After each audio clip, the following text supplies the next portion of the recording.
you have to grow food in a crisis to support your family. This is something that we have to deal with quite a bit in Cuba during the special period in the 90s. Yes, during that time when the Soviet Union collapsed, well, there was barely any food to go around, and things became really scarce. So we became really creative when it came to space and whatnot, and what to grow and where to grow it. So I will provide you today with some ideas for those of you who are interested to know on how to maximize your yield in whatever space you have. And of course, this is something that is gonna depend on your area and the location that you are at, and of course the rules and regulations that you might have to deal with. For me, I live in Alaska, so my growing season is quite small but intense at the same time. And I'm gonna give you some examples of the things that I do in here in Alaska at the very end of the video. First of all, you need to maximize small spaces. A lot of folks live in small spaces, and I will make a separate video talking about small space growing later on in the week. But for today, maximize whatever space you have. If you don't have enough space to have raised beds and whatnot, or to have a large field, maximize the space that you have going up. What am I saying? Well, what do you have going on? You have walls, entire walls. Have you thought about putting racks, and in those racks put containers with plants in it? Let me put it like this: tomatoes grow excellent when it comes to vertical. They do grow excellent, so why not utilize that? How about beans? How about cucumbers? Those are crops that they thrive when growing upwards. So keep those things in mind. Grow lights will help you grow those vegetables year round, if you have the ability to have electricity, that is. Now let's say that you do have a little bit of space. I will say that, not all soils were created equal, and you have to deal with a lot of poor soil and poor drainage and whatnot. So I will recommend raised beds for gardening, especially for efficiency and control. You can improve the soil if you need to. You can control the water. The weeds are easy to manage. And something to keep in mind: raised beds do produce up to 4 times more than a traditional row. So that's something for you to consider.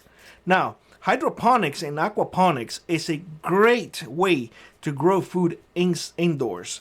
You need no soil to grow food with hydroponics. Let me put it like this: when it comes to these systems, well, plants will grow 20 to 25% faster than using traditional soil. So that is a huge advantage for you. If you use aquaponics, not only you growing plants, but you also can have the fish. Now, the majority of people in aquaponics, quite frankly, use tilapias.